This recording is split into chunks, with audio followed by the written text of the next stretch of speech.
تو بہرحال آج ہم انشاءاللہ پڑھیں گے وہ دعا جو قرآن مجید میں بھی آتی ہے اور اس کا کچھ حصہ سنت سے بھی ہے، جس کے پڑھنے سے قرض ادا ہو جاتا۔ آیت کے آخر میں آتا ہے رحمان الدنیا والآخرہ ورحیمہما تعطیہما من تشاء وتمنع منہما من تشاء ارحمنی رحمتا تغنینی بہا عن رحمت من سواک۔ یہ حدیث کا حصہ ہے، جو دعا کا یعنی حصہ جو آیت کے آگے لگایا گیا ہے۔ اس سلسلے میں جو روایت آتی ہے وہ یہ حضرت انس سے روایت ہے کہ رسول اللہ صلی اللہ علیہ وسلم نے حضرت معاذ سے فرمایا، کیا میں تمہیں ایسی دعا سکھا دوں کہ جس کے ساتھ تم دعا کرو، اگر تم پر احد پہاڑ کے برابر بھی قرضہ ہو تو اللہ اسے تم سے ادا کر دے گا۔ اے معاذ یہ دعا پڑھو، اور اس کے بعد یہ پوری دعا اللہم مالک الملک سے لے کر ان رحمت من سواک تک نبی صلی اللہ علیہ وسلم نے ان کو سکھائی۔ جہاں تک اس آیت کا تعلق ہے تو اللہ سبحانہ تعالیٰ اس آیت میں اپنی بے پناہ قوت اور قدرت کا اظہار کرتے ہیں۔ یہ اللہ تعالیٰ کا ایک تعارف بھی ہے کہ ہر قسم کی بادشاہت اللہ کے لیے ہے۔ وہی ہے جو اپنی مخلوق میں سے زمین میں جس کو چاہتا ہے بادشاہت، دولت، علم، اقتدار اور پاور کی جتنی بھی قسمیں ہیں وہ عطا کرتا ہے، اور جس سے چاہتا ہے چھین لیتا ہے، جس سے چاہتا ہے واپس لے لیتا ہے، جس کو چاہتا ہے عزت دیتا ہے اور جس کو چاہتا ہے ذلت دیتا ہے۔ خیر کے سارے خزانوں کا مالک وہی ہے، اصل کنٹرول اس کے ہاتھ میں ہے، فیصلے وہاں سے ہوتے ہیں۔ اللہم لا مانع لما اعطیت ولا معطی لما منعت ولا ينفع ذا الجد منک الجد۔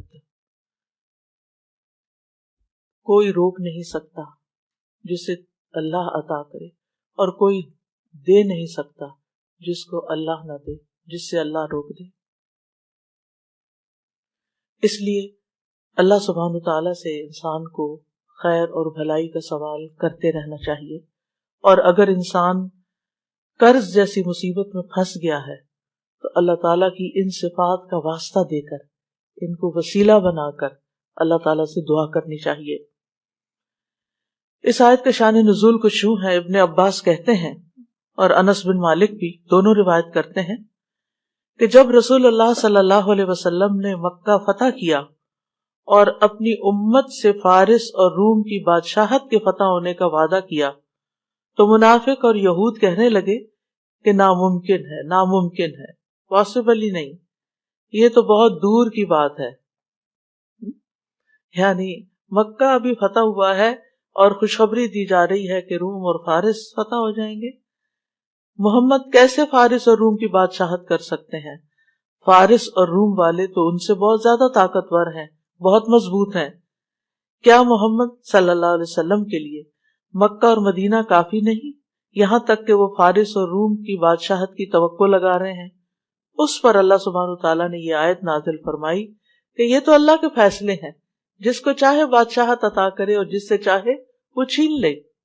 یعنی انسان اپنی سوچ میں بہت لمیٹڈ ہے، بہت محدود ہے، بہت چھوٹی سوچ ہے، اس میں ابنڈنس نہیں ہے، لیکن اللہ سبحانہ تعالیٰ کے خزانے تو کہیں وسیع ہیں، وہ تو جو چاہے کر سکتا ہے، جس کو جتنا چاہے عطا کر سکتا ہے۔ تو اس لیے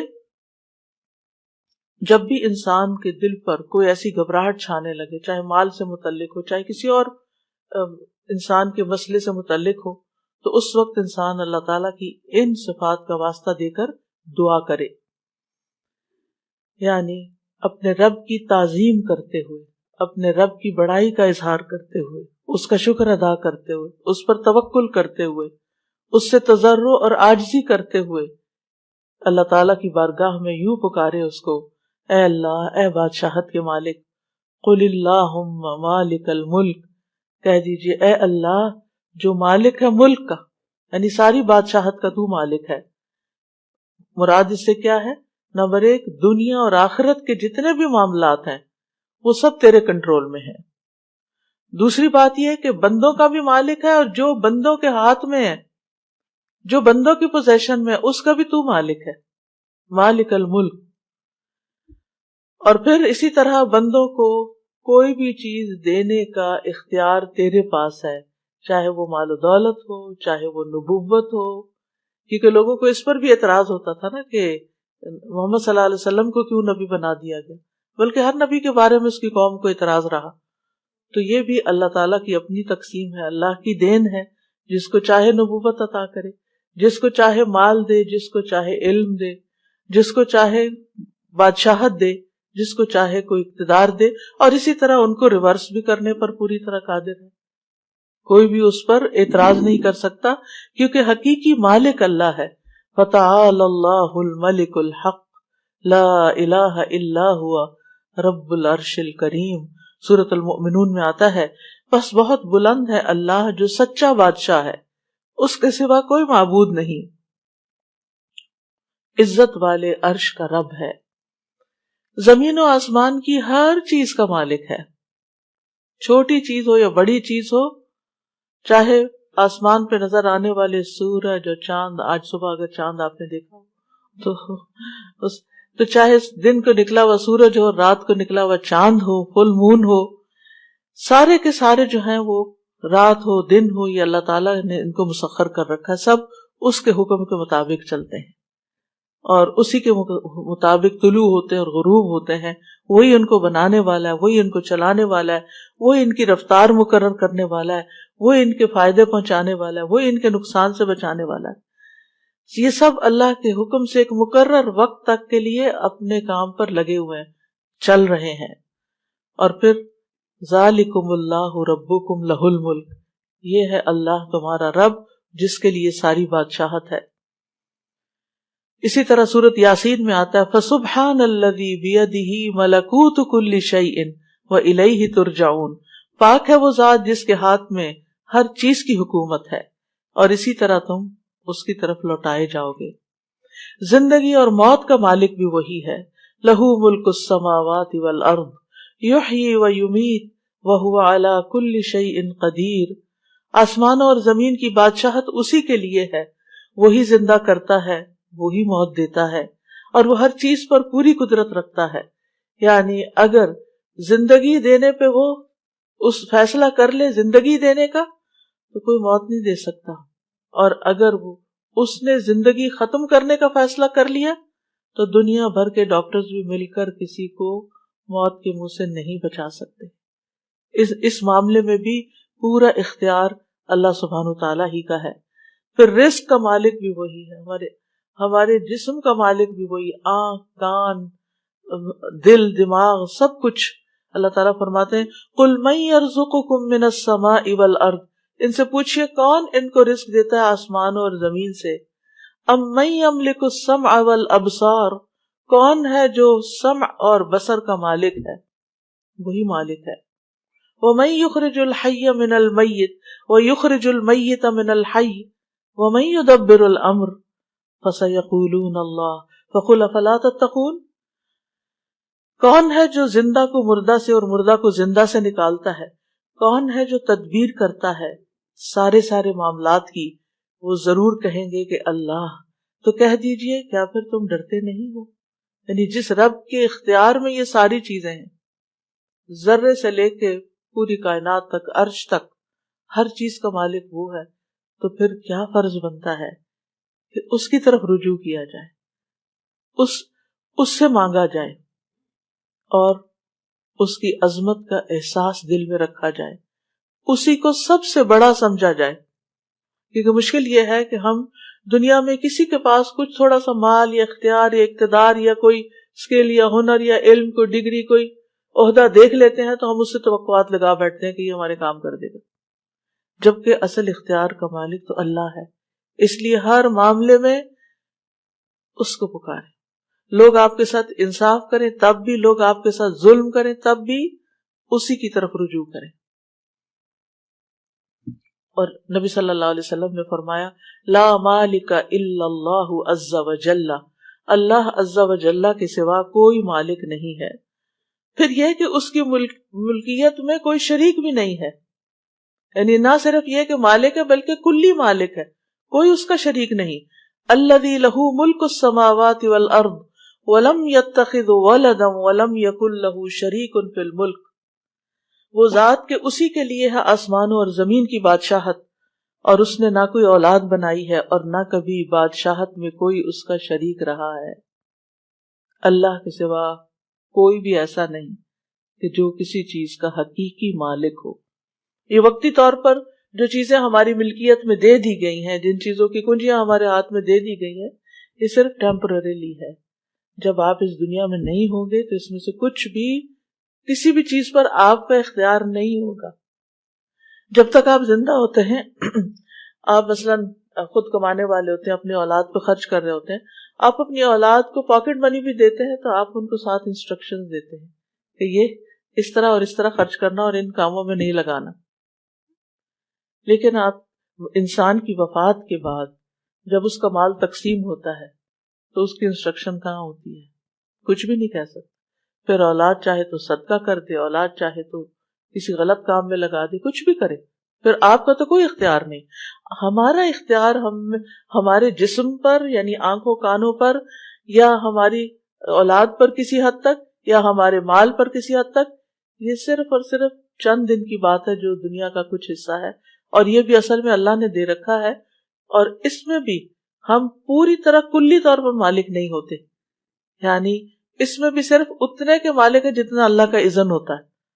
باقی چیزیں ہوتے ہوئے بھی، بہت کچھ کرنا چاہتے ہوئے بھی ہم کر نہیں پاتے کیونکہ اللہ کا اذن نہیں ہوتا۔ اور قرآن مجید میں بار بار اس بات کی تردید کی گئی ہے کہ غیر اللہ کسی چیز کے مالک نہیں ہیں۔ لا یملکون لکم رزقا، وہ تمہارے رزق کے مالک نہیں۔ لا یملکون مثقال ذرۃ فی السماوات ولا فی الارض، وہ آسمان و زمین میں ذرے کے برابر بھی کسی چیز کے مالک نہیں۔ اب یہ ہے کہ اللہ سبحانہ تعالیٰ کے مالک ہونے کا تقاضا کیا ہے کہ ہم اس کو مالک سمجھیں، اس کی طرف رجوع کریں، اس سے دعا کریں، اپنی محتاجی اور فقر کا اظہار اس کے سامنے کریں۔ نبی صلی اللہ علیہ وسلم نے فرمایا جب رات کا ایک تہائی حصہ گزر جاتا ہے تو اللہ تعالیٰ آسمانی دنیا پہ نزول فرماتے ہیں اور اعلان کرتے ہیں، میں ہوں بادشاہ، میں ہوں بادشاہ، کون ہے جو مجھ سے دعا کرے کہ اسے قبول کر لوں؟ کون ہے جو مجھ سے سوال کرے کہ میں اس کو عطا کر دوں؟ کون ہے جو مجھ سے بخشش طلب کرے تو میں اسے بخش دوں؟ اور یہ اعلان مسلسل طلوع فجر تک ہوتا رہتا ہے، یعنی جب تک فجر کی اذان نہیں ہو جاتی یہ اعلان ہوتا رہتا ہے۔ اب یہ ہم پر ہے کہ ہم کتنا مانتے ہیں، اور آج کل کتنا اچھا موقع ہے، ہر کوئی سحری کے لیے اٹھتا ہے، تو اس وقت یہ دعائیں تو کم از کم کر لیں۔ کوئی حاجت ہے تو مانگ لیں، کون ہے جو مجھ سے سوال کرے تو میں اسے عطا کر دوں؟ کیا چاہیے مانگو، عطا کروں۔ کون ہے جو مجھ سے بخشش مانگے تو میں اسے بخش دوں، کیونکہ رات کا آخری حصہ وَبِالْأَسْحَارِ هُمْ يَسْتَغْفِرُونَ گناہوں کی بخشش مانگنے کے لیے ہوتا ہے۔ اور تیسری چیز یہ تو یعنی یہ دو خاص چیزیں، اور پھر عمومی دعا، کون ہے جو مجھ سے دعا کرے تو میں اسے قبول کر لوں، یعنی کوئی بھی دعا جو آپ کریں۔ پھر فرمایا تُؤْتِي الْمُلْكَ مَن تَشَاءُ وَتَنزِعُ الْمُلْكَ مِمَّن تَشَاءُ، تو جسے چاہتا ہے بادشاہ دیتا ہے اور جس سے چاہتا ہے چھین لیتا ہے۔ اس میں بادشاہت کی تمام اقسام موجود ہیں، اس میں یعنی عقل کی بادشاہت، صحت کی بادشاہت، اخلاق حسنہ کی بادشاہت، حکم کو جاری کرنے اور قدرت کی بادشاہت، محنت کی بادشاہت، سرمایوں کی ملکیت کی بادشاہت، ہر طرح کی بادشاہت، ہر طرح کا ملک، یعنی ہر طرح کی کنٹرول جس کو کہتے ہیں، یہ سب شامل ہے۔ اللہ سبحانہ تعالیٰ ہمیں عطا کرتا ہے، تو تل ملک دیتا ہے، ہمیں کلی مالک نہیں بناتا، دیا ہے اس نے، رکھو، امانت ہے۔ اسی لیے آپ دیکھیں کہ جو مومن بندے ہوتے ہیں جب ان کے ہاتھ سے کوئی چیز چلی جاتی ہے، کوئی مال چلا جاتا ہے یا اولاد میں سے کوئی چلا جاتا ہے، تو وہ کیا کہتے ہیں کہ یا اللہ یہ تیری امانت تھی، تو نے واپس لے لی، ہم تیرے فیصلے پر راضی ہیں۔ اور اس طرح اللہ تعالیٰ ان کے دل کو قرار دے دیتا ہے کہ میرے بندے نے خوشی خوشی امانت واپس کر دی۔ یہ ہماری جان بھی کیا ہے، یہ ہمارا بدن کیا ہے، ہمارے پاس امانت ہے، اور ایک دن ہمیں یہ واپس لوٹا دینی ہے جو اس کا اصل مالک ہے. یعنی ہم بے اختیار ہیں، ہم صاحب اختیار نہیں ہیں، اصل مالک اللہ رب العزت ہے، مطلقاً اختیار اسی کے پاس ہے. تو چونکہ اللہ مالک بناتا ہے، بندے کے پاس جو کچھ ہوتا ہے اللہ نے دیا ہوتا ہے، اس لیے بندے کو چاہیے کہ اس پر اللہ ہی کی مرضی کے مطابق تصرف کرے. وہ کس طرح چاہتا ہے کہ ہم اپنی آنکھیں استعمال کریں، وہ کیا چاہتا ہے کہ ہم اپنی زبان کیسے استعمال کریں، وہ کیا چاہتا ہے کہ ہم اپنے کان کہاں استعمال کریں، وہ کیا چاہتا ہے کہ ہم اپنے پاؤں کہاں استعمال کریں، وہ کیا چاہتا ہے کہ ہم اپنا مال کہاں استعمال کریں.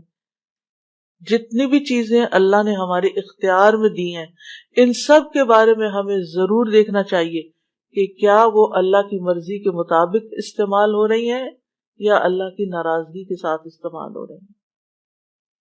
کیونکہ اللہ سبحانہ تعالی جب چاہے ان کو واپس بھی لے سکتا ہے. اگر ہم نے اللہ کو ناراض کیا تو وہ کچھ بھی واپس لے سکتا ہے، کیونکہ اصل اختیار تو اس کا، اصل مالک تو وہی ہے. تو تنزع الملک، تو ملک کو کھینچ لیتا ہے. تو نزع کا ایک معنی لے لینا اور ایک معنی روک دینا، یعنی جس کو تو چاہتا ہے دیتا ہے، جس سے چاہتا ہے روک لیتا ہے، نہیں دیتا، اور جس کو چاہتا ہے دے کے پھر وہ واپس لے لیتا ہے، کھینچ لیتا ہے، یعنی دینے کے بعد پھر چھین لیتا ہے. کیونکہ سارے کا سارا فضل اللہ کے ہاتھ میں ہے. قل ان الفضل بید اللہ یؤتیہ من یشاء واللہ واسع علیم. ان سے کہیے کہ فضل تو اللہ کے اختیار میں ہے، وہ جسے چاہے دے دے، کیونکہ وہ بہت وسعت والا اور سب کچھ جاننے والا ہے. آسمان اور زمین کی کنجیاں اللہ کے لیے ہیں. لہ مقالید السماوات والارض یبسط الرزق لمن یشاء ویقدر انہ بکل شیء علیم. اسی کے لیے ہے کنجیاں آسمانوں اور زمین کی، جس کے لیے چاہتا ہے کشادہ کر دیتا ہے اور جس کے لیے چاہتا ہے تنگ کر دیتا ہے. ہر چیز کو خوب جاننے والا ہے. واللہ یقبض ویبسط والیہ ترجعون.